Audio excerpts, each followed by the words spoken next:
Salut tout le monde, aujourd'hui on se retrouve dans une nouvelle vidéo blabla et cette fois dans cette vidéo là nous allons faire une nouvelle interview et oui encore une, mais pas n'importe laquelle, une interview d'une illustratrice ou encore une illustratrice qui a créé aussi son agence et oui dans cette vidéo nous allons parler de Colline, plus connue sous le nom de Desséline Création sur les réseaux sociaux. D'ailleurs merci à elle d'avoir participé à cette interview là. Première question, décris-toi pour ceux qui ne te connaissent pas. Petite intro et réponse à la première question où je me présente. Coucou tout le monde. Alors je tenais d'abord à remercier les filles de m'avoir choisi pour leur interview et je vais tout de suite me présenter. Alors moi c'est Colline, j'ai 23 ans et je viens de la région Auvergne-Rhône-Alpes. Je suis une graphiste et illustratrice au sein de mon agence de communication Les Pubis que j'ai fait avec mon associé Mickaël qui est aussi mon petit ami. Mais je suis également une créatrice de contenu en freelance sur Desséline Création. Deuxième question, depuis combien de temps as-tu ces passions-là et as-tu toujours voulu avoir cette passion-là? Depuis toujours, j'aime concevoir, réaliser, créer tout simplement. Je suis une personne très créative mais également très visuelle. C'est-à-dire que j'aime beaucoup me servir de mes yeux pour observer, regarder, comprendre, analyser. C'est pour ça que les arts visuels, ça m'a toujours attirée depuis mon plus jeune âge. Je savais déjà à 8-10 ans que je voulais travailler dans la publicité ou dans la com visuelle. C'est ce qui m'attirait le plus, c'est ce qui me passionnait. Tout le monde déteste regarder les publicités à la télévision par exemple, quand il y en a à longueur de journée sur TF1 au milieu d'un programme ou sur toutes les chaînes. Mais moi j'adore ça, j'adore regarder les publicités, les comprendre, voir les messages, voir aussi les colorimétries des pubs, les ambiances graphiques, les univers. Enfin bref, ça m'a toujours passionnée et c'est pour ça qu'aujourd'hui je suis trop heureuse d'exercer un métier dans ma passion qui est donc la communication visuelle. Et voilà, c'est vraiment ma passion depuis toujours et c'est vrai que si un jour j'aurais le malheur de perdre mes yeux, je pense que je mourrai tout simplement. Troisième question, qui t'inspire au quotidien et avec qui aimerais-tu collaborer? Honnêtement, il y a absolument tout qui m'inspire, tout mon quotidien, tout ce que je vois autour de moi et tout est une source d'inspiration. Que ce soit en fait sur Insta, sur TikTok, je suis beaucoup de personnes, d'artistes mais également des gens qui font d'autres choses. Que ce soit dans les livres, dans les films, à la télévision, sur internet. Enfin vraiment partout, n'importe où, ça m'inspire, que je vois un visuel en fait sur un packaging de yaourt, j'en sais rien, n'importe quoi. Il y a vraiment de l'inspiration partout. Bien sûr il y a Pinterest aussi, des médias plus classiques, mais c'est vrai que souvent c'est pas sur Pinterest que je trouve le plus d'inspiration. C'est vraiment n'importe où, enfin voilà, plein de choses comme ça. Et franchement, si je devrais faire une collaboration, c'est assez difficile à répondre parce qu'il y a beaucoup de personnes que j'apprécie énormément. Mais je pense que je choisirais en fait une illustratrice. Ça pourrait faire un chouette projet en fait d'allier mon style de dessin avec une autre personne. Et là en tête comme ça, j'aurais Amai Sancha qui est sur Instagram et qui a aussi une boutique en ligne. Ou pourquoi pas Aorine qui est aussi sur Instagram et c'est des personnes que j'aime énormément leur univers graphique et je pense que ça pourrait matcher. Enfin, ça serait une fierté de collaborer avec elle et franchement, pourquoi pas, ça serait à envisager. Quatrième question, as-tu un rituel que tu fais à chaque fois que tu partages tes passions sur les réseaux sociaux ou quand tu fais ton agence ou quand tu fais tes dessins, tes illustrations, etc. Alors non, je n'ai pas de rituel en particulier lorsque je fais mes passions, mais on pourrait dire que j'adopte un comportement de lâcher prise, de positivité, où je vais pas être, méchante envers moi, me porter de jugement, parce que je suis une personne dans le quotidien qui est vraiment assez stressée, très organisée également, très dure avec soi-même, et ça je pense que c'est tous des artistes qui ont ça. Mais c'est vrai que dans mon quotidien, voilà, mon quotidien est vraiment comme ça, c'est droit, c'est organisé, je suis pointilleuse, je suis très stressée aussi, très vive. Et c'est pour ça que quand je crée, j'ai pas envie d'être dans ce, pas mal-être, mais voilà, avec toutes ces choses-là. C'est vraiment mon échappatoire en fait, je me libère. Lorsque je fais des Desséline Création par exemple, ou même quand je travaille sur les pubistes, parce que c'est vraiment ma passion également, quand je fais mes projets clients, j'adore ça, j'adore, je me laisse aller. Bien sûr, il y a toujours des petites contraintes, on va pas se le leurrer, mais c'est pas pareil, vraiment c'est une sorte de libération et j'essaye, je me mets pas de barrière, voilà, je donne juste le meilleur de moi-même, je me fais super plaisir en fait, voilà, j'adore ça et ça se ressent souvent dans mes créas, c'est vraiment mon rituel, quoi. C'est le conseil aussi que je vous donne, lorsque vous créez, arrêtez de vous dire oh mais c'est pas le niveau que je veux, ou oh là là mais je veux absolument utiliser du bleu, j'arrive pas, essaie de trouver des nuances et puis si la contrainte du bleu tu bloques, et prends une autre nuance de bleu, peut-être que cette nuance là en fait c'est celle-ci qui te fait un blocage. Voilà, lorsqu'on crée pour moi, faut vraiment lâcher prise, c'est le plus important. 5e question, on a vu que tu avais une agence qui s'appelait Les Publistes. Pourrais-tu nous en dire plus? Qu'est-ce que c'est? Comment tu l'as créée? Qu'est-ce que tu y fais? Etc. Pourrais-tu nous parler de cette agence Les Publistes, s'il te plaît? Oui, avec mon copain Mickaël, on a créé notre agence de communication Les Publistes. Ça fait déjà à peu près 1 an si je dis pas de bêtises. Et en fait, pour vous expliquer, donc Mickaël est en contrat cap dans une couveuse d'entreprise. Le contrat cap, c'est un contrat spécial en fait pour être dans la couveuse. Et une couveuse, regardez sur internet, ce sera mieux expliqué parce que là je n'aurai pas le temps dans la vidéo et ce n'est pas le sujet. Mais pour vous dire très simplement, une couveuse, ça permet de voir si ton projet est viable, donc de couver. Sans prendre les risques de faire un vrai statut là tout de suite, mais il y a beaucoup d'avantages et d'inconvénients de la couveuse, mais allez voir sur internet, c'est assez intéressant, ça vaut le coup d'œil en fait si ça vous intéresse. Et moi je travaille avec Mickaël donc dans Les Publistes, mais je suis du coup en micro-entreprise et on travaille ensemble voilà, sur nos projets. Sinon, pour vous expliquer un petit peu Les Publistes, qu'est-ce que c'est? Donc comme je vous ai dit, c'est une agence de com où on réalise tout ce qu'une entreprise peut avoir besoin en matière de communication. Que cela soit donc de l'identité visuelle, c'est-à-dire le logo, la charte graphique, tout ce qui va avec, tous les supports print, cartes de visite, flyers, dépliants, catalogues, enfin vraiment toutes ces choses-là, affiches. Après, il y a également tout ce qui est support vidéo, que ce soit des vidéos de présentation, des motion design, des logos animés. On fait aussi la gestion de réseaux sociaux, de sites internet, enfin on peut concevoir le web design des sites.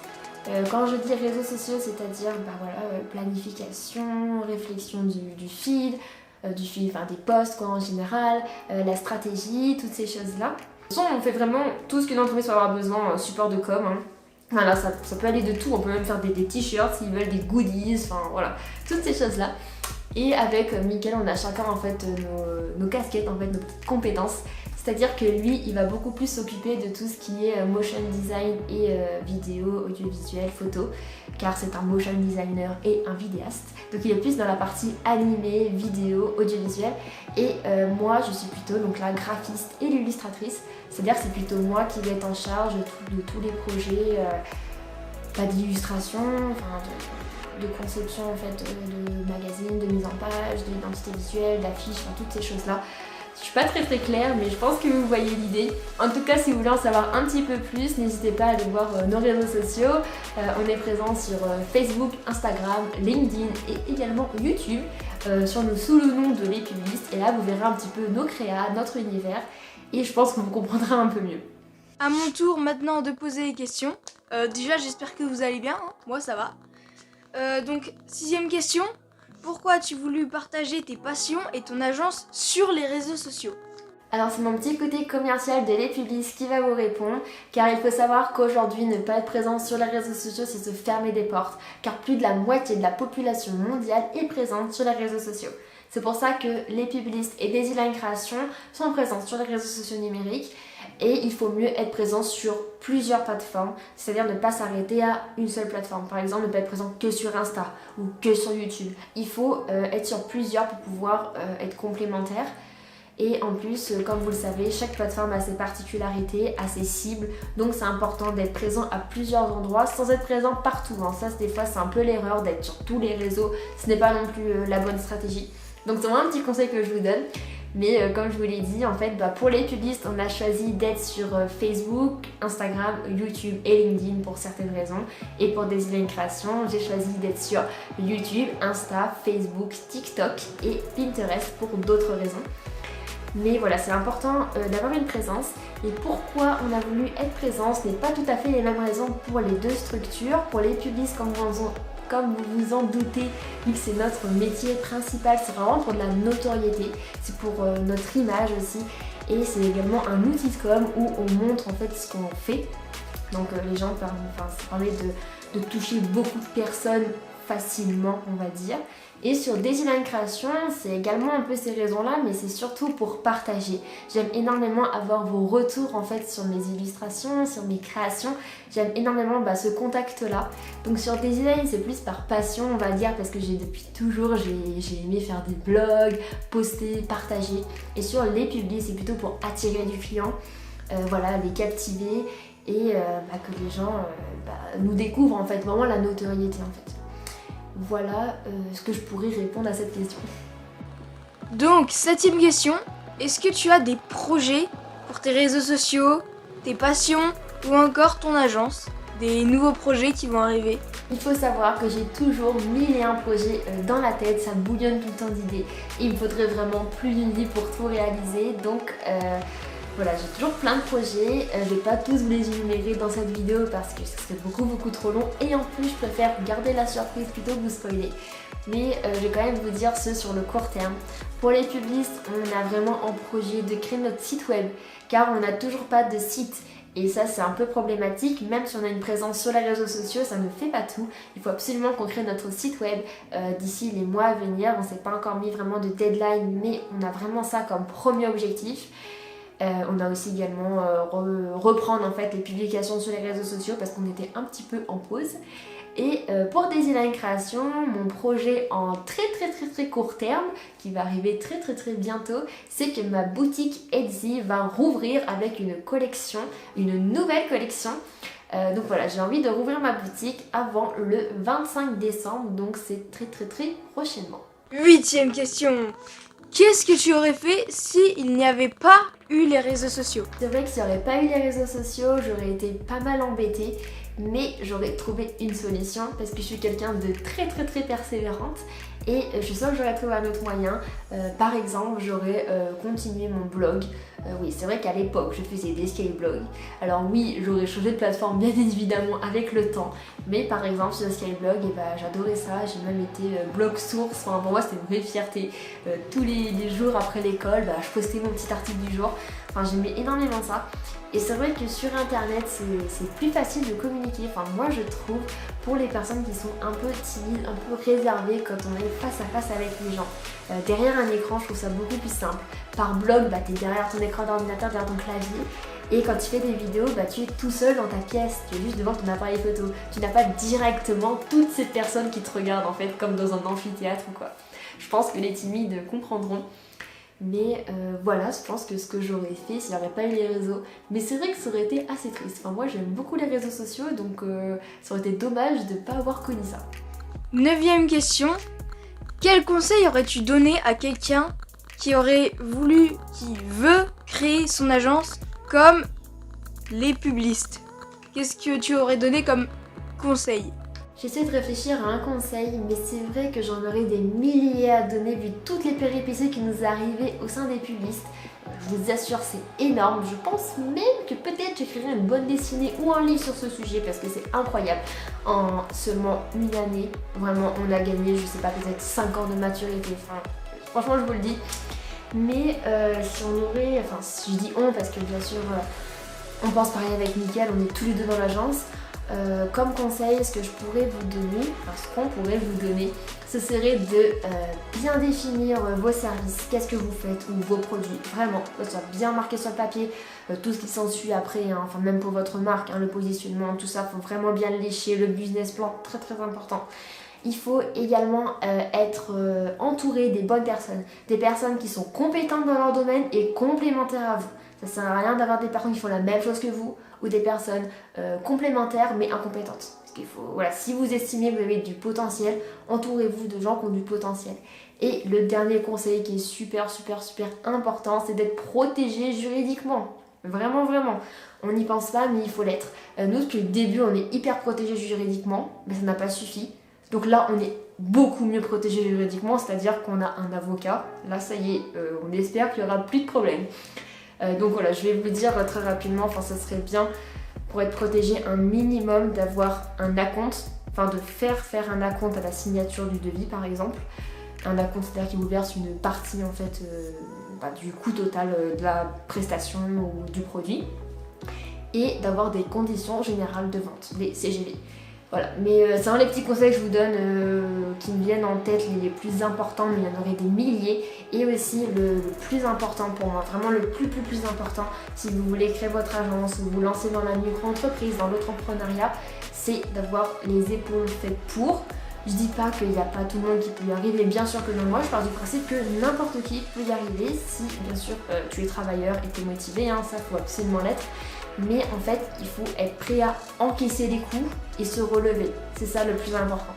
Moi je savais qu'il y avait des moments durs et des moments faciles, bien sûr que quand c'était la joie, que tu avais des clients, tu étais trop heureux, mais je ne pensais pas que quand c'était compliqué, c'était vraiment compliqué.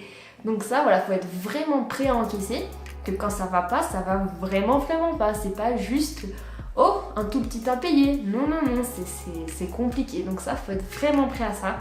C'est le conseil que je vous donnerai, mais franchement, je ne veux pas vous faire peur, hein, vous inquiétez pas, parce que quand ça va vraiment bien. Et puis c'est une aventure hyper enrichissante. Moi, je regrette absolument pas du tout, même si ça a été vraiment compliqué, c'est vrai, pour notre part. Enfin voilà les conseils que je pourrais vous donner. Mais en tout cas, si c'est votre rêve, faites-le. Faites-le, parce que moi, c'était mon rêve. Je l'ai rêvé déjà sur Daisyline, et Daisyline prend de l'ampleur, les pubistes aussi, donc c'est trop cool. Voilà, c'est ce que vous voulez, vraiment faites-le, foncez. On n'a qu'une vie. Et maintenant, 10e et dernière question. Est-ce que tu aurais des comptes Instagram, des agences, plein de trucs, des artistes, ce que tu veux à nous conseiller? Ça peut même être des livres, tout quoi. Est-ce que tu as quelque chose qui te tiendrait à cœur à nous conseiller? Alors pour répondre à cette dernière question, je vous ai ramené quelques livres de ma collection, car j'aime beaucoup les livres.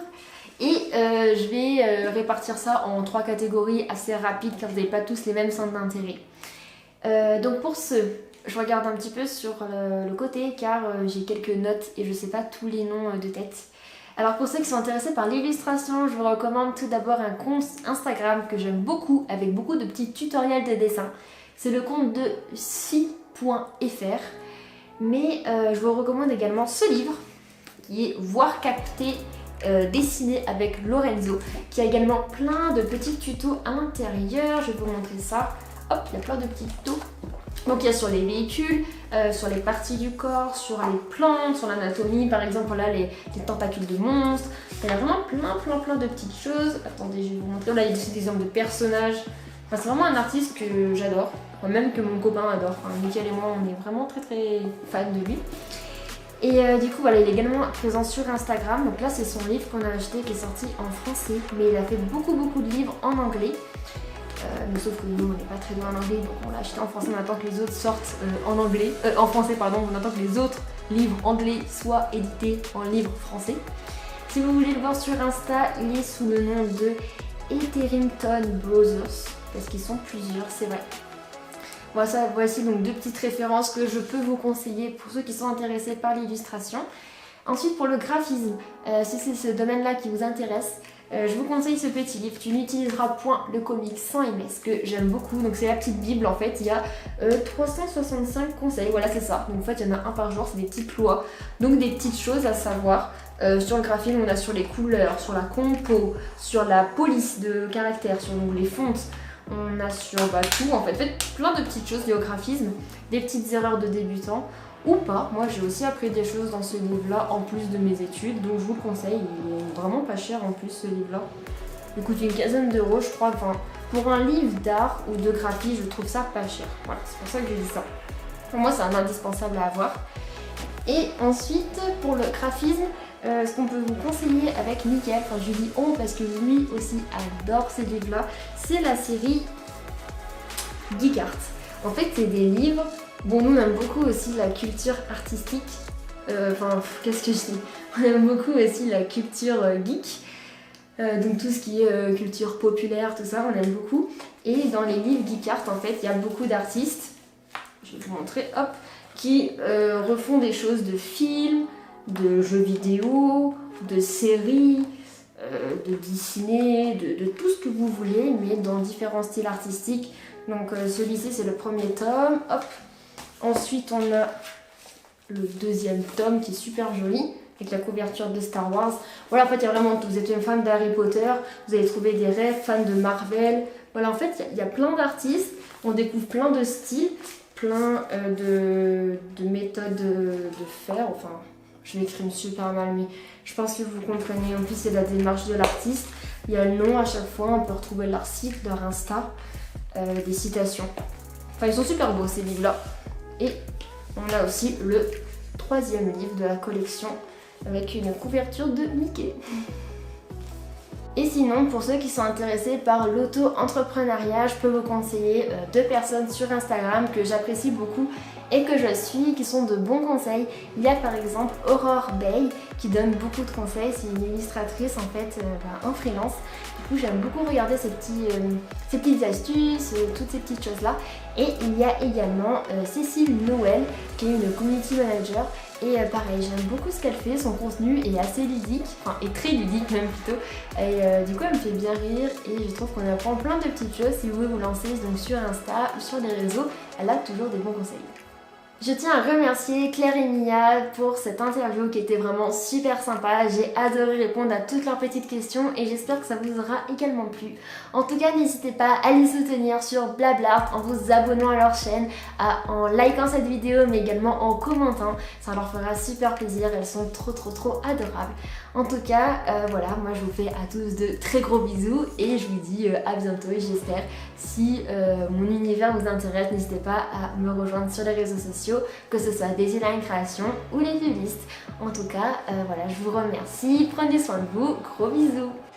Bon voilà, c'est la fin de cette vidéo, de cette interview.